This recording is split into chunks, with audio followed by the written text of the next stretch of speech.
ایسے ہی لوگ حقیقی مومن ہیں۔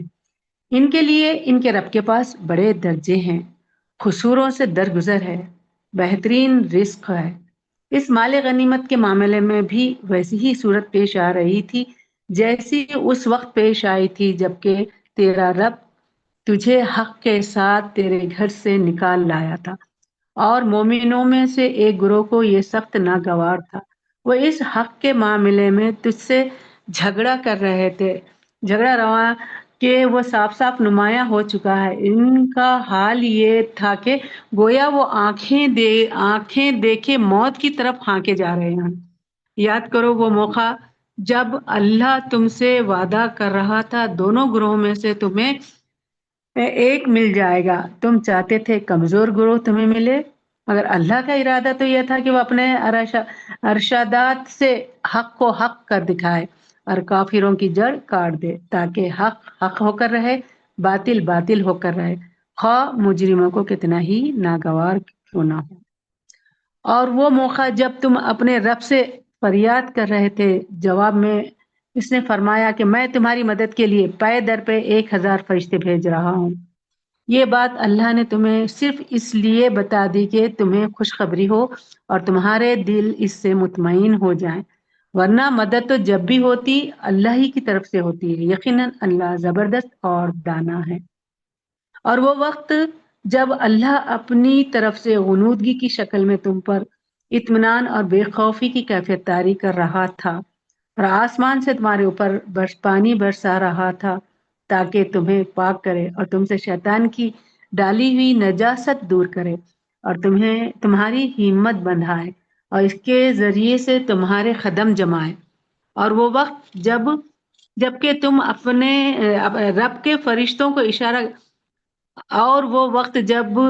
تمہارا رب فرشتوں کو اشارہ کر رہا تھا کہ میں تمہارے ساتھ ہوں، تم اہل ایمان کو ثابت قدم رکھو۔ میں ابھی ان کافروں کے دلوں میں رعب ڈال دیتا ہوں، پس وہ پھر ان کی گردنوں پر ضرب اور جوڑ جوڑ پر چوٹ لگاؤ۔ یہ اس لیے کہ ان لوگوں نے اللہ اور اس کے رسول کا مقابلہ کیا، اور جو اللہ اور اس کے رسول کا مقابلہ کرے اللہ اس کے لیے نہایت سخت گیر ہے۔ یہ ہے تم لوگوں کی سزا، اب اس کا مزہ چکھو، اور تمہیں معلوم ہو کہ حق کا انکار کرنے والوں کے لیے دوزخ کا عذاب ہے۔ اے ایمان والو، جب تم ایک لشکر کی صورت میں کفار سے دوچار ہو تو ان کے مقابلے میں پیٹ نہ پھیرو۔ جس نے ایسے موقع پر پیٹ پھیری، الا یہ کہ جنگی چال کے طور پر ایسا کرے یا کسی دوسری فوج سے جا ملنے کے لیے ایسا کرے، تو وہ اللہ کے غضب میں گھر جائے گا، اس کا ٹھکانہ جہنم ہوگا اور وہ بہت بری جائے بازگشت ہے، یعنی وہ بہت بری جگہ ہے۔ بس حقیقت یہ ہے کہ تم انہیں قتل نہیں کیا بلکہ اللہ نے انہیں قتل کیا، اور تو نے نہیں پھینکا بلکہ اللہ نے پھینکا، اور مومنوں کے ہاتھ جو اس کام میں استعمال کیے گئے ہیں تو یہ اس لیے تھا کہ اللہ مومنوں کو ایک بہترین آزمائش سے کامیابی کے ساتھ گزار دے۔ یقیناً اللہ سننے اور جاننے والا ہے۔ یہ معاملہ تو تمہارے ساتھ اور کافروں کے ساتھ یہ معاملہ تو تمہارے ساتھ ہے، اور کافروں کے ساتھ معاملہ یہ ہے کہ اللہ ان کی چالوں کو کمزور کرنے والا ہے۔ ان کافروں سے کہہ دو اگر تم فیصلہ چاہتے ہو تو لو، فیصلہ تمہارے سامنے آ گیا، اب باز آ جاؤ تو تمہاری ہی لیے بہتر ہے، ورنہ پھر پلٹ کر اسی حماقت کا اعادہ کرو گے تو ہم بھی اسی سزا کا اعادہ کریں گے، اور تمہاری جمعیت خواہ و کتنی ہی زیادہ ہو تمہارے کچھ کام نہ آئے گی۔ اللہ مومنوں کے ساتھ ہے۔ آگے پلیز۔ يا أيها الذين آمنوا أطيعوا الله ورسوله ولا تولوا عنه وأنتم تسمعون ولا تكونوا كالذين قالوا سمعنا وهم لا يسمعون إن شر الدواب عند الله الصم البكم الذين لا يعقلون ولو علم الله فيهم خيرا لأسمعهم ولو أسمعهم لتولوا وهم معرضون يا أيها الذين آمنوا استجيبوا لله وللرسول إذا دعاكم لما يحييكم واعلموا أن الله يحول بين المرء وقلبه وأنه إليه تحشرون واتقوا فتنة لا تصيبن الذين ظلموا منكم خاصة واعلموا أن الله شديد العقاب واذكروا إذ أنتم قليل مستضعفون في الأرض تخافون أن يتخطفكم الناس فآواكم وأيدكم بنصره ورزقكم من الطيبات لعلكم تشكرون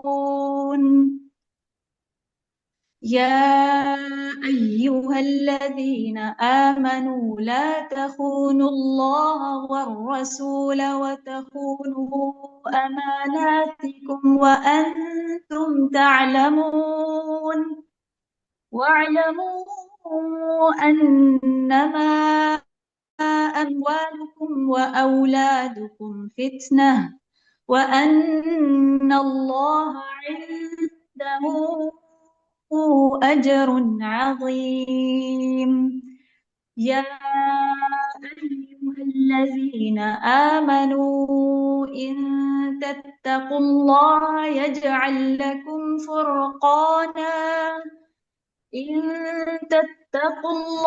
يجعل لكم فرقانا ويكفر عنكم سيئاتكم ويغفر لكم والله ذو الفضل العظيم وإذ يمكر بك الذين كفروا ليثبتوك أو يقتلوك أو يخرجوك ويمكرون ويمكر الله والله خير الماكرين وإذا تتلى عليهم آياتنا قالوا قد سمعنا لو نشاء لقلنا مثل هذا إن هذا إلا أساطير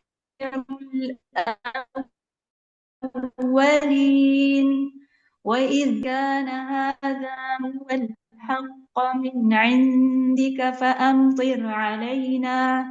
فأمطر علينا حجارة من السماء أو ائتنا بعذاب أليم وما كان الله ليعذبهم وأنت فيهم وما كان الله معذبهم وهم يستغفرون وما لهم ألا يعذبهم الله وهم يصدون عن المسجد الحرام وما كانوا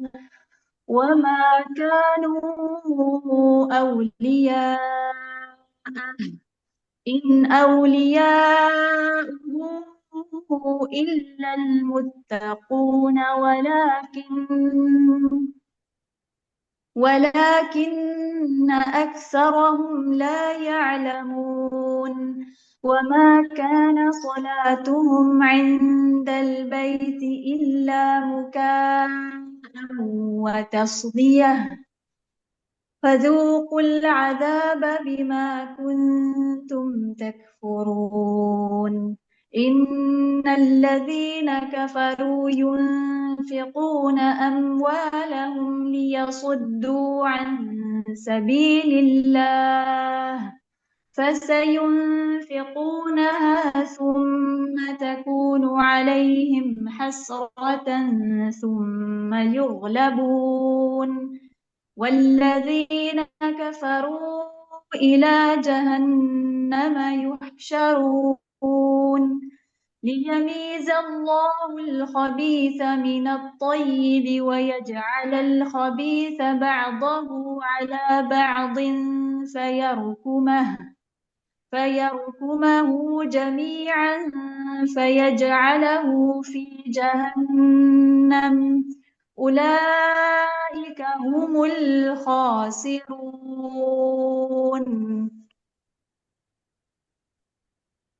اے ایمان والو، اللہ اور اس کے رسول کی اطاعت کرو اور حکم سننے کے بعد اس سے سرتابی نہ کرو۔ ان لوگوں کی طرح نہ ہو جاؤ جنہوں نے کہا کہ ہم نے سنا حالانکہ وہ نہیں سنتے۔ یقیناً خدا کے نزدیک بدترین قسم کے جانور وہ بہرے گونگے لوگ ہیں جو عقل سے کام نہیں لیتے۔ ان شر الدواب عند اللہ صم البکم الذین لا یعقلون۔ اللہ کے نزدیک سب سے بدترین لوگ وہ ہیں جو اچھی بات نہیں سنتے، اچھی بات اپنے منہ سے نہیں نکالتے، حق نہیں بولتے، عقل سے کام نہیں لیتے، اور وہ اللہ کے نزدیک جانوروں سے بھی بدتر ہے۔ جانور فطری تقاضوں کے مطابق زندگی گزارتے ہیں۔ اللہ نے انسان کو اپنی عبادت کے لیے پیدا کیا ہے۔ انسان اپنا کام پورا نہیں کر رہا بلکہ دنیا کے پیچھے بھاگ رہا ہے۔ اس کا ہم و غم صرف دنیا ہے، ساری فکریں دنیا ہی کے لیے۔ جو لوگ اپنی مقصد زندگی نہ سمجھے وہ جانوروں سے بھی بدتر ہے۔ اللہ تعالیٰ اس بات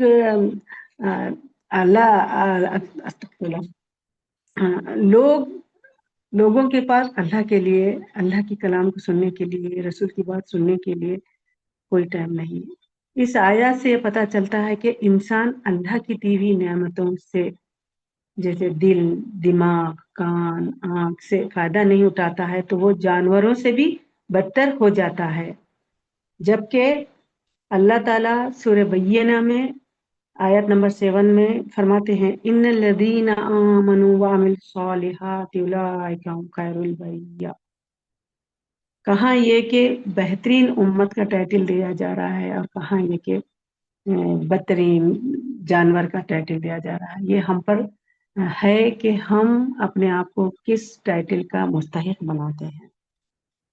بہرے گونگے تو ہونے کے ساتھ ساتھ انسان عقل سے بھی پیدل ہوتے ہیں، حالانکہ عقل تو وہ چیز ہے جو انسان کو اچھے اور صحیح اور غلط، حلال اور حرام، صحیح اور غلط، نیکی اور بدی کا شعور دیتا ہے۔ اور جانور وہ تو انسان سے بھی بہتر ہے کہ وہ اپنے رب کو پہچانتے ہیں، اپنے رب کو، اپنے پالنے والے کو، اپنے مالک کو جانتے ہیں۔ صبح چلنے کو جاتے ہیں تو انہیں وہ اپنا واپسی کا ٹھکانہ یاد رہتا ہے، وہ اپنے ٹھکانے پہ واپس آتے ہیں۔ لیکن انسان دنیا کے ہم و غم میں مصروف ہو کر نہ وہ اپنے رب کو پہچان رہا ہے اور نہ ہی اپنی واپسی کو وہ یاد کر رہا ہے۔ ربنا لا تجعلنا منہم۔ یقیناً خدا کے نزدیک بدترین قسم کے جانور وہ بہرے گونگے لوگ ہیں جو عقل سے کام نہیں لیتے۔ اگر اللہ کو معلوم ہوتا ان میں کچھ بھلائی ہے تو ضرور انہیں سننے کی توفیق دیتا، لیکن بھلائی کے بغیر اگر وہ سنواتا تو بے رخی کے ساتھ منہ پھیر جاتے۔ اے ایمان والو، اللہ اور اس کے رسول کی پکار پر لبیک کہو، جبکہ رسول تمہیں اس چیز کی طرف بلائے جو تمہیں زندگی بخشنے والی ہے، اور جان رکھو کہ اللہ آدمی اور اس کے دل کے درمیان حائل ہے اور اسی کی طرف تم سمیٹے جاؤ گے۔ اور بچو اس فتنے سے جس کی شامت مخصوص طور پر صرف انہی لوگوں تک محدود نہ رہے گی جنہوں نے تم میں سے گناہ کیا ہو، اور جان رکھو کہ اللہ سخت سزا دینے والا۔ یاد کرو وہ وقت جب تم تھوڑے تھے، زمین میں تم کو بے زور سمجھا جاتا تھا، تم ڈرتے رہتے تھے کہ کہیں لوگ تمہیں مٹا نہ دیں، پھر اللہ نے تم کو جائے پناہ مہیا کر دی، اپنی مدد سے تمہارے ہاتھ مضبوط کیے اور تمہیں اچھا رزق پہنچایا، شاید کہ تم شکر گزار بنو، لعلکم تشکرون۔ اللہ تعالیٰ یہاں پر انسان پہ کیے گئے نعمتوں کا ذکر کر رہے ہیں کہ انسان جب کمزور تھا، زمین میں خوف زدہ تھا، تو اللہ نے اسے زمین میں رہنے کے لیے ٹھکانہ دیا، اس کے خوف کو دور کیا اور اپنی مدد اور اپنی طرف سے اسے مدد کی، رزق فراہم کیا، پاکیزہ رزق دیا۔ کیوں دیا؟ یہ تمام نعمتیں دینے کے بعد اللہ تعالیٰ کہہ رہے ہیں کہ شاید تم شکر گزار بنو، شاید کہ تم شکر کرو۔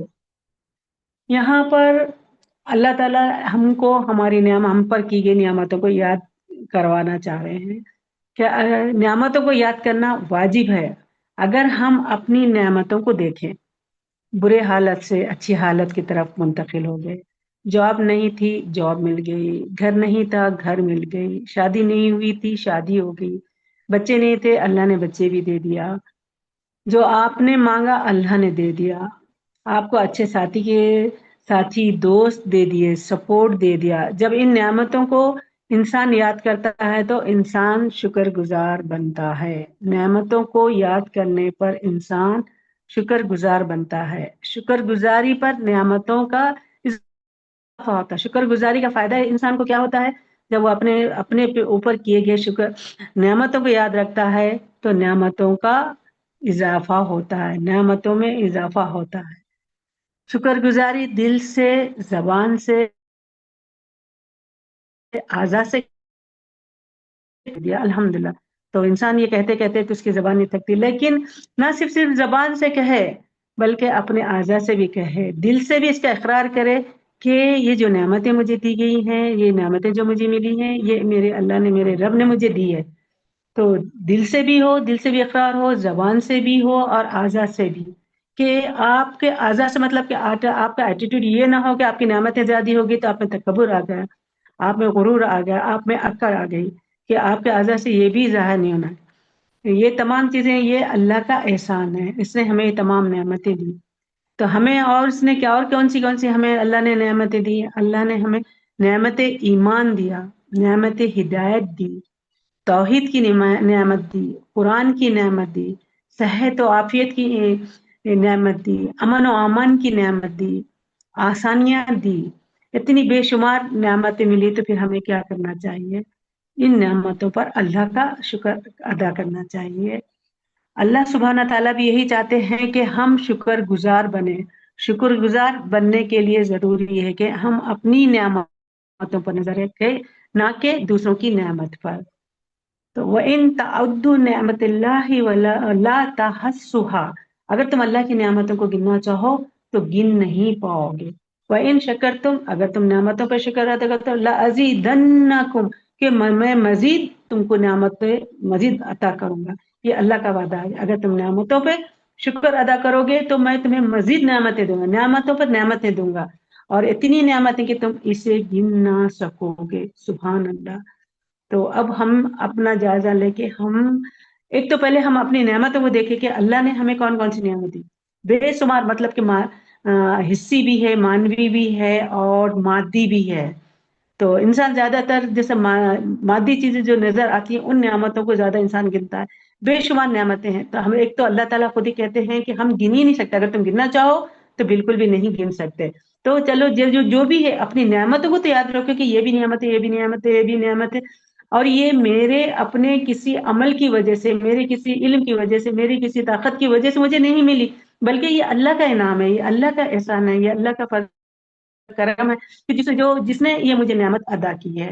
تو ہمیں ان نعمتوں پر اللہ کا شکر ادا کرنا چاہیے، نہ کہ ہم یہ دیکھیں کہ دوسروں کو کیا ملا ہے، دوسروں کا جو ہے وہ اس کا نصیب ہے، جو آپ کا ہے وہ آپ کا نصیب ہے۔ تو اپنی نعمتوں کو دیکھو تو انسان میں شکر گزاری پیدا ہوتی ہے۔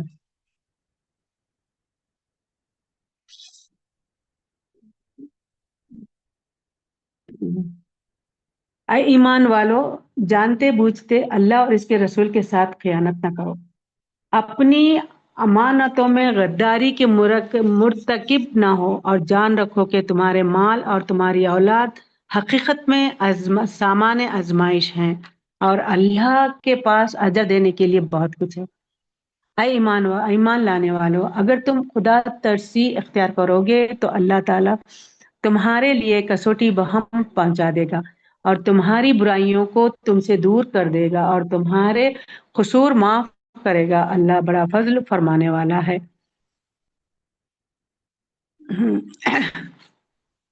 یا ایھا الذین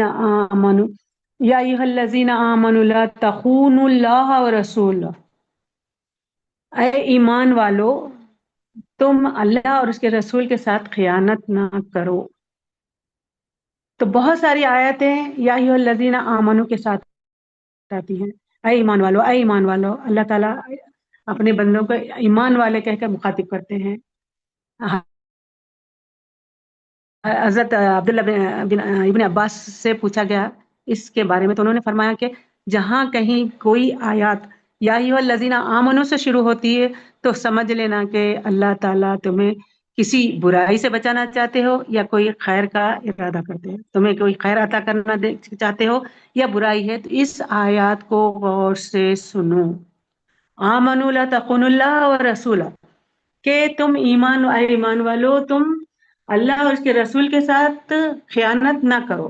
بظاہر تم اللہ اور اللہ کے رسول کے ساتھ اطاعت کرو، فرما برداری کرو، اس کے حکم کو مانو، مگر یہ باتیں دل سے نہ ہو، ظاہری ہو، اوپری ہو، اندر نیت کوئی نہیں ہے، اطاعت کوئی نہیں ہے، دل سے کوئی بات نہ ہو، تو یہ اللہ اور اللہ کے رسول کے حق میں خیانت ہے۔ اور اپنی امانتوں میں خیانت نہ کرو۔ امانتیں چاہے مال کی ہو، باتوں کی ہو، میسج کی ہو، یا کسی بات میں کسی میسج میں کمی یا زیادتی کرنا، رازوں میں ہو، منصب میں ہو، جو کسی پر بھروسہ کر کے کسی کو منصب دیا جاتا ہے، معاہدوں کو پورے نہ کرنا، ذمہ داریوں کو پورا نہ کرنا، فرائض کو ترک کرنا اللہ سے خیانت ہے، اور سنتوں کو ترک کرنا رسول اللہ صلی اللہ علیہ وسلم سے خیانت ہے۔ یہ آیات حاطب بن بلتا کے بارے میں نازل ہوئی۔ انہوں نے نبی کا ایک اہم راز مکہ والوں کو خط کے ذریعے بتانا چاہا کہ رسول اللہ صلی اللہ علیہ وسلم مکے پر چڑھائی کرنے والے ہیں۔ خیانت اور امانت کا دائرہ بہت وسیع ہے۔ منافق کی 4 علامتوں میں سے یہ ایک علامت ہے کہ وہ خیانت کرتا ہے۔ اور جان رکھو کہ تمہارے مال اور تمہاری اولاد حقیقت میں سامان آزمائش ہے اور اللہ کے پاس اجر دینے کے لیے بہت کچھ ہے۔ اے ایمان والو، اگر تم خدا ترسی اختیار کرو گے تو اللہ تمہارے لیے کسوٹی بہم پہنچا دے گا، تمہارے برائیوں کو تم سے دور کرے گا، تمہارے قصور معاف کرے گا۔ اللہ بڑا فضل فرمانے والا ہے۔ وہ وقت بھی یاد کرنے کے قابل ہے جبکہ منکرین حق تیرے خلاف تدبیریں سوچ رہے تھے کہ تجھے قید کر دیں یا قتل کر دیں یا جلا وطن کر دیں، اور اپنی چالیں چل رہے تھے اور اللہ اپنی چال چل رہا تھا، اور اللہ سب سے بہتر چال چلنے والا ہے۔ جب ان کو ہماری آیات سنائی جاتی تھی تو کہتے تھے کہ ہاں سن لیا ہم نے، ہم چاہیں تو ایسی ہی باتیں ہم بھی بنا سکتے ہیں، یہ تو وہی پرانی کہانیاں ہیں جو پہلے سے چلی آ رہی ہیں، جو لوگ کہتے چلے آ رہے ہیں۔ اور وہ بات بھی یاد ہے جو انہوں نے کہی تھی کہ خدایا اگر واقعی یہ حق پر ہے، تیری طرف سے ہے تو ہم پر آسمان سے پتھر برسا دے یا کوئی دردناک عذاب ہم پر لے آ۔ اس وقت تو اللہ ان پر عذاب نازل کرنے والا نہ تھا جبکہ تو ان کے درمیان موجود تھا، اور نہ اللہ کا یہ قاعدہ ہے کہ لوگ استغفار کر رہے ہوں اور وہ ان کو عذاب دے دے، لیکن یہ کیوں نہ وہ ان پر عذاب نازل کرے جبکہ وہ مسجد حرام کا راستہ روک رہے ہیں، حالانکہ وہ اس مسجد کے جائز متولی نہیں ہیں۔ ان کے جائز متولی تو صرف اہل تقوی ہی ہو سکتے ہیں، مگر اکثر لوگ اس بات کو نہیں مانتے۔ بیت اللہ کے پاس ان لوگوں کی نمازیں کیا ہوتی ہیں؟ بس سیٹیاں بجاتے اور تالیاں پیٹتے ہیں۔ بس اب لو اس عذاب کا مزہ چکھو، اپنے اس انکار حق کی پاداش میں جو تم کرتے رہے ہو۔ جن لوگوں نے حق کو ماننے سے انکار کیا اور اپنے مال خدا کے راستے میں روکنے کے لیے صرف کرا، ابھی خرچ کرتے رہے اور بھی خرچ کرتے رہیں گے، مگر آخر یہی کوششیں ان کے لیے پچھتاوے کا سبب بنے گی، پھر وہ مغلوب ہوں گے، پھر یہ کافر جہنم کی طرف گھیرے لائے جائیں گے، تاکہ اللہ گندگی کو پاکیزگی سے چھانٹ کر الگ کرے اور ہر قسم کی گندگی کو ملا کر اکٹھا کرے، پھر اس پلندے کو جہنم میں جھونک دے۔ یہی لوگ اصلی دیوالیے والے ہیں۔ قل للذين كفروا إن ينتهوا يغفر لهم ما قد سلف وإن يعودوا فقد مضت سنة الأولين وقاتلوهم حتى لا تكون فتنة ويكون الدين كله لله فإن انتهوا فإن الله بما يعملون بصير وإن تولوا فاعلموا أن الله مولاكم نعم المولى ونعم النصير واعلموا أنما غنمتم من شيء فأن لله خمسه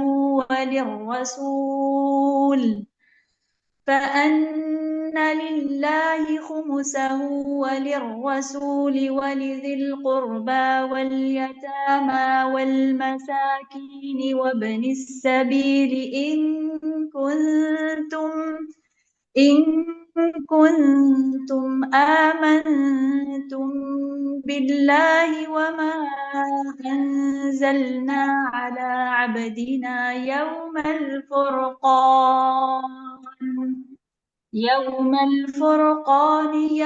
التقى الجمعان والله على كل شيء قدير إذ أنتم بالعدوة الدنيا وهم بالعدوة القصوى والركب أسفل منكم ولو تواعدتم لاختلفتم في الميعاد ولكن ليقضي الله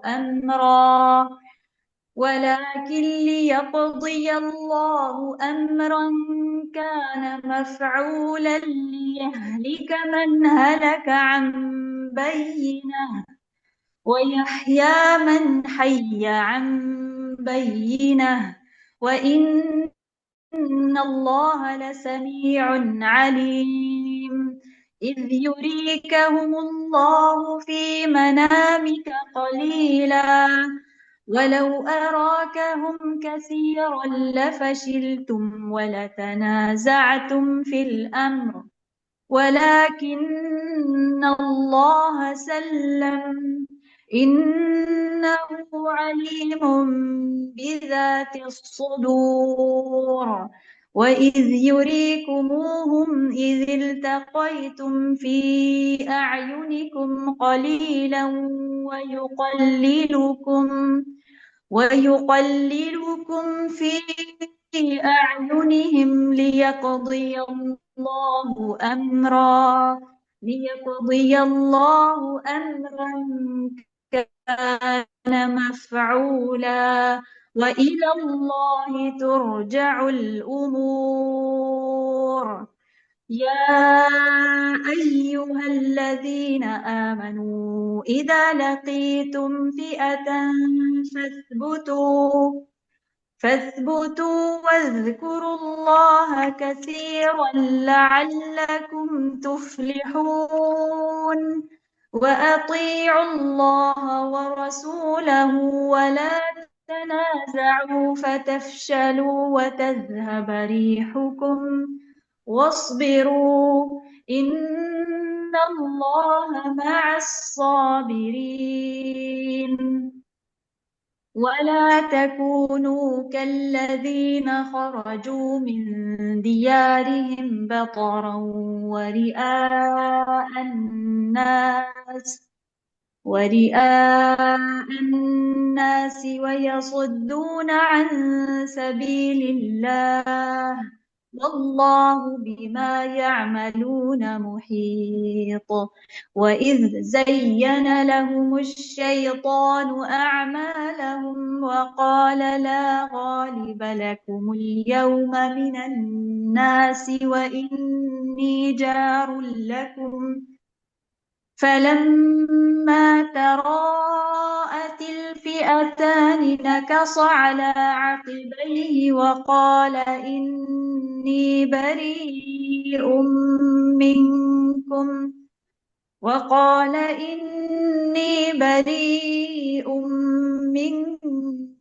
إني أرى ما لا ترون إني أخاف الله والله شديد العقاب. إذ يقول المنافقون والذين في قلوبهم مرض غر هؤلاء دينهم ومن يتوكل على الله فإن الله عزيز حكيم. ولو ترى إذ يتوفى الذين كفروا الملائكة يضربون وجوههم وأدبارهم وذوقوا عذاب الحريق ذلك بما قدمت أيديكم وأن الله ليس بظلام للعبيد. كدأب آل فرعون والذين من قبلهم كفروا بآيات الله فأخذهم الله بذنوبهم إن الله قوي شديد العقاب. ذلك بأن الله لم يك مغيرا نعمة أنعمها على قوم حتى يغيروا ما بأنفسهم وأن الله سميع عليم. كدأب آل فرعون والذين من قبلهم كذبوا بآيات ربهم فأهلكناهم بذنوبهم وأغرقنا آل فرعون وكل كانوا ظالمين. إن شر الدواب عند الله الذين كفروا فهم لا يؤمنون. الذين عاهدت منهم ثم ينقضون عهدهم في كل مرة وهم لا يتقون.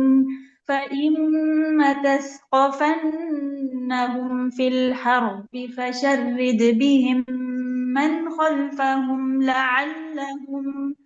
لعلهم يذكرون. وإما تخافن من قوم خيانة فانبذ إليهم على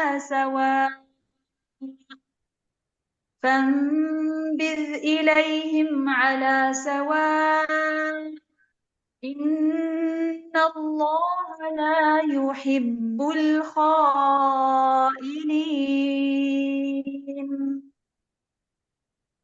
جزاک اللہ خیر۔ اے نبی ان کافروں سے کہو اگر اب بھی باز آ جائیں تو جو کچھ پہلے ہو چکا ہے اس سے درگزر کر لیا جائے گا، لیکن اگر یہ اسی پچھلی روش کا اعادہ کریں گے تو گزشتہ قوموں کے ساتھ جو کچھ ہو چکا ہے وہ سب کو معلوم ہے۔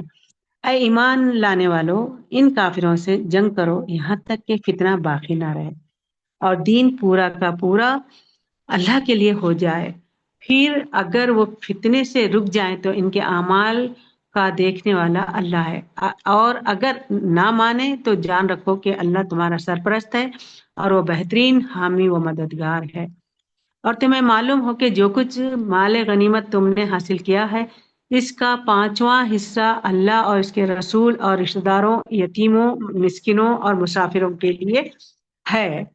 اور اگر تم ایمان لائے ہو اللہ پر اور اس چیز پر جو فیصلے کے روز یعنی دونوں فوجوں کے مدبھیڑ ہونے کے دن ہم نے اپنے بندے پر نازل کی تھی، تو یہ حصہ بخوشی ادا کرو. اللہ ہر چیز پر قادر ہے. یاد کرو وہ وقت جب تم وادی کے اس جانب تھے اور دوسری جانب پڑاؤ ڈالے ہوئے تھے اور قافلہ تم سے نیچے ساحل کی طرف تھا. اگر کہیں پہلے سے تمہارے اور ان کے درمیان مقابلے کی قرارداد ہو چکی ہوتی تو تم ضرور اس موقع پر پہلو تہی کر جاتے. لیکن جو کچھ پیش آیا وہ اس لیے تھا کہ اس بات کا فیصلہ اللہ کر چکا تھا اسے ظہور میں لے آئے تاکہ جسے ہلاک ہونا ہے وہ دلیل روشن کے ساتھ ہلاک ہو اور جسے زندہ رہنا ہے وہ دلیل روشن کے ساتھ زندہ رہے. یقیناً خدا سننے اور جاننے والا ہے. اور یاد کرو وہ وقت جب اے نبی خدا ان کو تمہارے خواب میں تھوڑا دکھا رہا تھا اور اگر کہیں وہ تمہیں ان کی تعداد زیادہ دکھا دیتا تو ضرور تم لوگ ہمت ہار جاتے اور لڑائی کے معاملے میں جھگڑا شروع کر دیتے. لیکن اللہ ہی نے اس سے تمہیں بچایا. یقیناً وہ سینوں کا حال تک جانتا ہے. اور یاد کرو وہ وقت جب کے مقابلے کے وقت خدا نے تم لوگوں کی نگاہوں میں دشمنوں کو تھوڑا کر دکھایا اور ان کی نگاہوں میں تمہیں کم کر کے پیش کیا تاکہ جو بات ہونی تھی اسے ظہور میں لے آئے. اور آخرکار سارے معاملات اللہ ہی کی طرف رجوع کرتے ہیں. اے ایمان لانے والو جب کسی گروہ سے تمہارا مقابلہ ہو تو ثابت قدم رہو. اللہ کو کثرت سے یاد کرو. توقع ہے کہ تمہیں کامیابی نصیب ہوگی. اور اللہ اور اس کے رسول کی اطاعت کرو اور آپس میں جھگڑو نہیں ورنہ تمہارے اندر کمزوری پیدا ہو جائے گی اور تمہاری ہوا اکھڑ جائے گی. صبر سے کام لو. یقیناً اللہ صبر کرنے والوں کے ساتھ ہے. وہ ان لوگوں کے رنگ ڈھنگ نہ اختیار نہ کرو جو اپنے گھروں سے اتراتے اور لوگوں کو اپنی شان دکھاتے ہوئے نکلے اور جن کی روش یہ ہے کہ اللہ کے راستے سے روکتے ہیں اور جو کچھ وہ کر رہے ہیں وہ اللہ کی گرفت سے باہر نہیں ہے. ذرا خیال کرو اس وقت کا جب کہ شیطان نے ان لوگوں کے کرتوت ان کی نگاہوں میں خوشنما بنا کر دکھائے تھے اور ان سے کہا تھا کہ آج تم پر کوئی غالب نہیں آ سکتا اور یہ کہ میں تمہارے ساتھ ہوں. مگر جب دونوں گروہوں کا آمنا سامنا ہوا تو الٹے پاؤں پھر گیا اور کہنے لگا کہ میرا تمہارا ساتھ نہیں ہے. میں وہ کچھ دیکھ رہا ہوں جو تم دیکھ نہیں رہے ہو. مجھے خدا سے ڈر لگتا ہے اور خدا بڑی سخت سزا دینے والا ہے. جبکہ منافقین اور وہ سب لوگ جن کے دلوں کو روگ لگا ہوا تھا کہہ رہے تھے ان لوگوں کو تو ان کے دین کے خفتن میں مبتلا کر رکھا ہے. حالانکہ اگر کوئی اللہ پر بھروسہ کرے تو یقیناً اللہ زبردست اور دانا ہے. کاش تم اس وقت اس حالت کو دیکھ سکتے جب کہ فرشتے مقتول کافروں کی روحیں قبض کر رہے تھے. وہ ان کے چہروں اور ان کے کولہوں پر ضربے لگاتے جا رہے تھے اور کہتے جاتے تھے لو اب جلنے کی سزا بھگتو. یہ وہ جزا ہے جس کا سامان تمہارے اپنے ہاتھوں نے پیشگی مہیا کر رکھا تھا ورنہ اللہ اپنے بندوں پر ظلم کرنے والا نہیں. یہ معاملہ ان کے ساتھ اسی طرح پیش آیا جس طرح آل فرعون اور اس سے پہلے کے دوسرے لوگوں کے ساتھ پیش آتا رہا کہ انہوں نے اللہ کی آیات کو ماننے سے انکار کیا اور اللہ نے ان کے گناہوں پر انہیں پکڑ لیا. اللہ قوت رکھتا ہے، سخت سزا دینے والا ہے. یہ اللہ کی اس سنت کے مطابق ہوا کہ وہ کسی نعمت کو جو اس نے کسی قوم کو عطا کی ہو اس وقت تک نہیں بدلتا جب تک کہ وہ قوم خود اپنے طرز عمل کو نہیں بدلتی. ذالک بأن اللہ لم یکن مغیرا نعمۃ انعمها علی قوم. اللہ تعالیٰ کسی قوم کو دی ہوئی نعمت اس وقت تک نہیں چھینتے نہیں بدلتے جب تک کہ وہ قوم خود اپنے آپ کو اس نعمت کا نااہل ثابت نہ کرے۔ خاص طور پر یہاں پر مکے والوں کا جو حشر بدر میں ہوا ہے، جو نقصان جانی مالی ہوا ہے، اس پر تبصرہ ہے کہ انہوں نے نعمتوں کی قدر نہیں کی۔ یہ نعمتیں ان کے گناہوں کے سبب چھین لی گئی۔ جب بھی کوئی قوم ایمان کے بجائے کفر، شکر کے بجائے نافرمانی، نیکی کے بجائے گناہ کرنے لگتی ہے تو اللہ تعالیٰ نعمتیں چھین لیتے ہیں، چھین کر انہیں مختلف قسم کے عذاب میں مبتلا کر دیتے ہیں۔ اس آیات میں ذالک بأن اللہ لم یک مغیرا نعمہ کہ یہ اللہ کسی نعمت کو نہیں بدلتا، تو یہاں نعمت سے مراد رسول اللہ صلی اللہ علیہ وسلم ہیں۔ مکے والوں نے جب اس نعمت کی قدر نہیں کی تو اللہ نے یہ نعمت ان سے چھین کر مدینے والوں کو دے دیا۔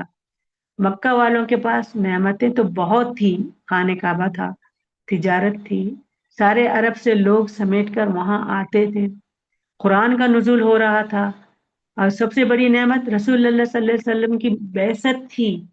تو انہوں نے اس نعمت کی قدر نہیں کی تو اللہ نے اس نعمت کو ان سے چھین کر مدینے والوں کو دے دیا۔ تو اس سے ہم لوگوں کے لیے کیا سبق ہے، اس میں ہمارے لیے کیا پیغام ہے کہ جب انسان نعمتوں کی قدر نہیں کرتا تو نعمتیں اس سے چھین لی جاتی ہیں، نعمتیں اس سے چھین لی جاتی ہیں۔ جب تک ہم اپنی نیتیں، اپنے ارادے، اپنا نفس، اپنے نفسیات نہیں بدلتے تو اللہ تعالیٰ بھی ہمارے حالات کو نہیں بدلتے۔ اللہ سب کچھ سننے اور جاننے والا ہے۔ آل فرعون اور اس سے پہلے کی قوم کے ساتھ جو پیش آیا وہ اسی ضابطے کے مطابق تھا۔ انہوں نے اپنے رب کی آیات کو جھٹلایا، تب ہم نے ان کے گناہوں کی پاداش میں انہیں ہلاک کیا اور آل فرعون کو غرق کیا، یہ سب ظالم تھے۔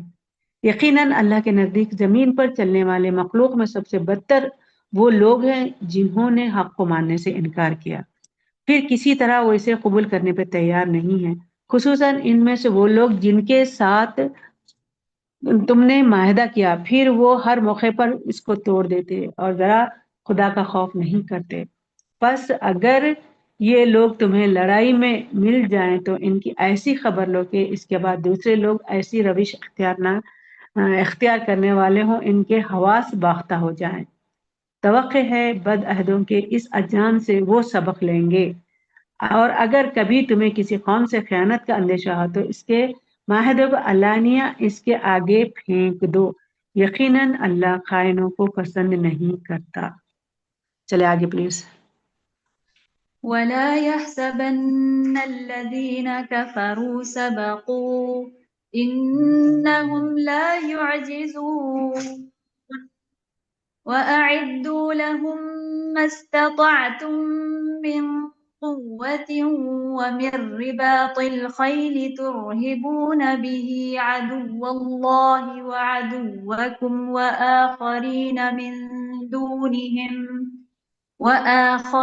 من دونهم لا تعلمونهم الله يعلمهم وما تنفقوا من شيء في سبيل الله يوفى إليكم وأنتم لا تظلمون وإن جنحوا للسلم فاجنح لها وتوكل على الله إنه هو السميع العليم وإن يريدوا أن يخدعوك فإن حسبك الله هو الذي أيدك بنصره وبالمؤمنين وألف بين قلوبهم لو أنفقت ما في الأرض جميعا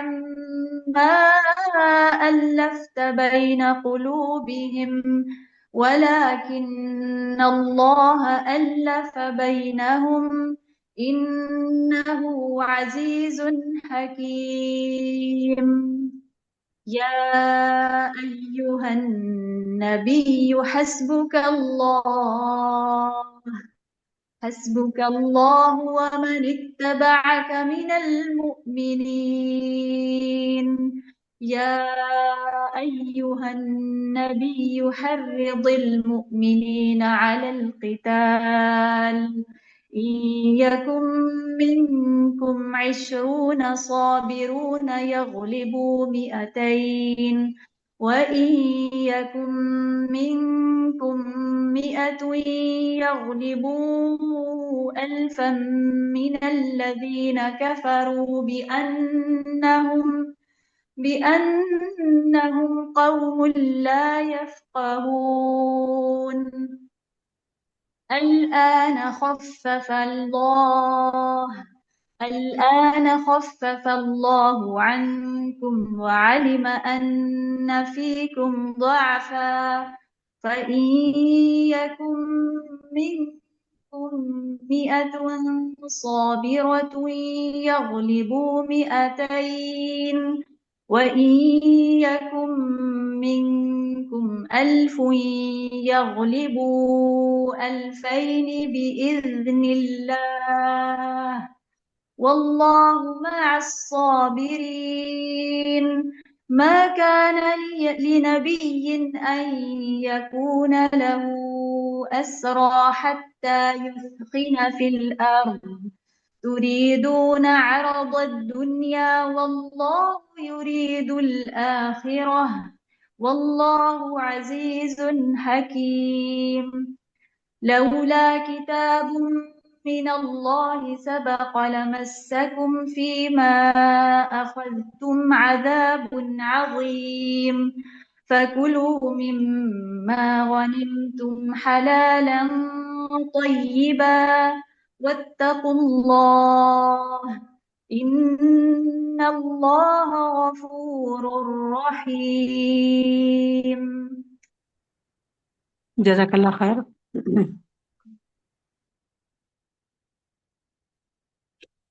اور کبھی تمہیں کسی قوم سے خیانت کا اندیشہ ہو تو اس کے معاملے کو علانیہ اس کے آگے پھینک دو. یقیناً اللہ خائنوں کو پسند نہیں کرتا. منکرین حق اس غلط فہمی میں نہ رہیں کہ وہ بازی لے کے یقیناً وہ ہم کو ہرا نہیں سکتے. اور تم لوگ جہاں تک تمہارا بس چلے زیادہ سے زیادہ طاقت اور تیار بندھے رہنے والے گھوڑے ان کے مقابلے کے لیے تیار رکھو تاکہ اس کے ذریعے سے اللہ کے اور اللہ کے دشمنوں کو اور ان دوسرے اعداء کو خوف زدہ کر دو جنہیں تم نہیں جانتے. وَأَعِدُّوا لَهُم مَّا اسْتَطَعْتُم مِّن قُوَّةٍ وَمِن رِّبَاطِ الْخَيْلِ. تو یہاں پر اللہ تعالیٰ فرما رہے ہیں کہ دشمنوں کے لیے جتنا تم سے ہو سکتا ہے وہ جہاں تک تمہارا بس چلے زیادہ سے زیادہ طاقت اور تیار بندھے ہوئے گھوڑے تیار مقابلے کے لیے تیار رکھو. قوہ غزوہ بدر کے بعد مسلمانوں کو دوسری جنگوں کے لیے تیار کیا جا رہا ہے کہ یہ نہ سمجھو کہ یہ آخری جنگ ہے. قوہ سے مراد کہ کون سی قوت آپ کو جمع کرنی ہے؟ جنگی قوت، عددی قوت، مین پاور، کوئی چیز، عقلی قوت، بدنی قوت، اصلاح کی قوت، جو بھی تمہارے میدان جنگ میں کام آنے والی ہیں تیار رکھو. رسول اللہ صلی اللہ علیہ وسلم نے فرمایا سن رکھو تیر اندازی قوہ ہے، تیر اندازی قوہ ہے. اب یہ تیر اندازی کیا ہے؟ دور سے نشانہ لگانا. تو آج کے دور میں دور سے نشانہ لگانا، اگر ہم کسی کہیں کہ جنگ کے لیے کہ تیر انداز تیار رکھو کہ دور سے وہ نشانہ لگائے تو لوگ ہنس پڑیں گے کہ یہ تو سٹیا گئے ہیں کہ 1400 سال پرانی باتیں لے کے کہہ رہے ہیں کہ یہ تیر اندازی سے اپنی جنگ جیتنا چاہ رہے ہیں. لیکن قرآن ہر دور کے لیے، ہر زمانے کے لیے ہے، اس میں اتنی وسعت ہے. دور سے نشانہ لگانا، آج کے دور میں دور سے نشانہ لگانا یہ میزائلز کیا کرتے ہیں؟ دور سے نشانہ لگاتے ہیں. رسول اللہ صلی اللہ علیہ وسلم کے زمانے میں تیر سے دور سے نشانہ لگاتے تھے، لیکن آج کے دور میں سائنس اور ٹیکنالوجی کے دور میں میزائلز دور سے نشانہ لگاتے ہیں. پھر دوسرا ہے رباط الخیل. مطلب جنگ کے لیے گھوڑے تیار رکھنا. گھوڑے آج بھی ہم گھوڑوں اور یہ تیر اندازی تو جنگ نہیں جیت سکتے ہیں. گھوڑوں کو اگر تیار رکھو کہ جنگ تو ہونے والی ہے، تو جنگ تیار رکھنے کا مطلب ہے اس کو کھلا پلا کر تر و تازہ، اس پہ زین ڈالی ہوئی، اس پہ نکل ڈالی ہوئی، اور اس کے ہارڈ شوز وغیرہ سب لگائے ہوئے کہ کسی قسم کی کوئی دیری نہ ہونا کہ آپ کو اگر اعلان ہو اور فوری آپ نکل جائیں، اس طرح کی تیاری کریں. تو یہاں پر گھوڑے آج بھی بہت سے مقامات پر جہاں گاڑیاں نہیں جاتی ہیں، اسپیشلی پہاڑی علاقے میں گھوڑے کام آتے ہیں. ایک معنوں میں گھوڑا ٹرانسپورٹ کے بھی کام آتا ہے، ٹرانسپورٹ کا کام انجام دیتا ہے، اصلاح اور سامان پہنچایا جاتا ہے. آج کے جو ٹرانسپورٹ ہے، آج کے جو ٹرانسپورٹ ہے وہ گھوڑے نہیں ہیں بلکہ میزائل لانچرز ہیں. اس کے علاوہ گھوڑے قوت اور طاقت کا سمبل بھی مانا جاتا ہے. آج بھی ہیوی ڈیوٹی مشنری پر ایچ پی لکھا ہوا تھا، ہارس پاور، یعنی اس کی قوت جو ہے وہ ہارس پاور میں، اتنے ہارس پاور کی مشین ہے. مطلب مشینوں کی قوت اور طاقت کو ہارس پاور سے ناپا جاتا ہے. اللہ کے راہ میں جو تم خرچ کرو گے اس کا پورا بدل تمہاری طرف پلٹایا جائے گا اور تمہارے ساتھ ظلم نہیں کیا جائے گا. اور اے نبی، اگر دشمن صلح اور سلامتی کی طرف مائل ہو تو تم بھی ان کے لیے آمدہ ہو جاؤ اور اللہ پر بھروسہ کرو. یقیناً وہی سب کچھ سننے اور جاننے والا ہے. اور اگر وہ دھوکے کی نیت رکھتے ہو تو تمہارے لیے اللہ کافی ہے. وہی تو ہے جس نے اپنی مدد سے اور مومنوں کے ذریعے سے تمہاری تائید کی. مومنوں کے دل ایک دوسرے کے ساتھ جوڑ دیے. تم روے زمین کی ساری قوت بھی خرچ کر ڈالتے تو ان کے دلوں کو جوڑ نہ سکتے تھے، مگر وہ اللہ ہے جس نے ان لوگوں کے دل جوڑے. یقیناً وہ زبردست اور دانا ہے. اے نبی صلی اللہ علیہ وسلم، تمہارے لیے اور تمہارے پیرو اہل ایمان کے لیے تو بس اللہ کافی ہے. اے نبی، مومنوں کو جنگ پر ابھارو. اگر تم میں سے 20 آدمی صابر ہوں تو وہ 200 پر غالب آ جائیں گے، اور اگر 100 آدمی ہوں تو منکر حق میں سے 1000 آدمیوں پر بھاری ہوں گے، کیونکہ وہ ایسے لوگ ہیں جو سمجھ نہیں رکھتے. اچھا، اب اللہ نے تمہارا بوجھ ہلکا کیا اور اسے معلوم ہوا کہ ابھی تم میں کمزوری ہے. پس اگر تم میں سے 100 آدمی صابر ہوں تو وہ 200 پر اور 1000 آدمی ہو تو 2000 پر اللہ کے حکم سے غالب آئیں گے، اور اللہ ان لوگوں کے ساتھ ہے جو صبر کرنے والے ہیں. کسی نبی کے لیے زیبا نہیں کہ اس کے پاس قیدی ہوں جب تک کہ وہ زمین پر دشمنوں کو اچھی طرح کچل نہ دے. تو تم لوگ دنیا کے فائدے چاہتے ہو. اللہ کے پیش نظر تو آخرت ہے، اور اللہ غالب اور حکمت والا ہے. ما کان لنبی ان یکون لہ اسرا، تو کسی نبی کے لیے شایع نہیں کہ اس کے اسیر ہو، اس کے قیدی ہو. جنگ بدر میں اسلام کا پہلا معرکہ تھا. بہت سے مسائل پیش آئے تھے جن کا حل اللہ تعالیٰ نے بتایا. بہت سارا مال غنیمت تھا جس کا فیصلہ اللہ تعالیٰ پچھلی آیات میں کر دیا کہ کس کو کتنا ملنا ہے. دوسری، جنگی قیدیوں کا آیا، انہیں قتل کر دیا جائے یا فدیہ لے کر چھوڑ دیا جائے. دونوں ہی کی گنجائش تھی. کمتر والی صورت اختیار کر لی گئی تو اللہ تعالیٰ کی طرف سے عتاب نازل ہوا. رسول اللہ صلی اللہ علیہ وسلم نے حضرت ابو بکر اور صحابہ اکرام سے مشورہ مانگا کہ قیدیوں کے بارے میں کیا فیصلہ کیا جائے. تو اکثریت کی رائے یہ تھی کہ انہیں فدیہ لے کر چھوڑ دیا جائے، کیونکہ بہت سارے لوگ صحابہ اکرام کے رشتہ دار تھے. انہیں یقین تھا کہ وہ بعد میں ایمان ضرور لائیں گے اور اس طرح مسلمانوں کی مالی حالت بھی اچھی ہو جائے گی. حضرت عمر اور کچھ لوگوں کا مشورہ یہ تھا کہ قیدیوں کو قتل کر دیا جائے.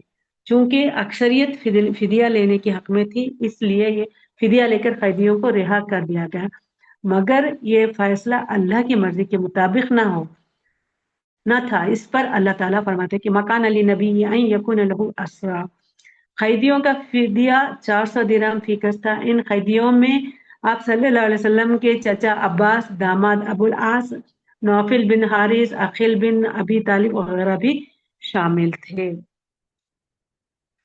اور اگر اللہ کا نوشتہ پہلے نہ لکھا جا چکا ہوتا تو جو کچھ تم لوگوں نے لیا ہے اس کی پاداش میں تم کو بڑی سزا دی جاتی ہے، اور جو کچھ تم نے مال حاصل کیا اسے کھاؤ کہ وہ حلال اور پاک ہے، اللہ سے ڈرتے رہو، یقیناً اللہ درگزر کرنے والا اور رحم کرنے والا ہے۔ آگے پلیز۔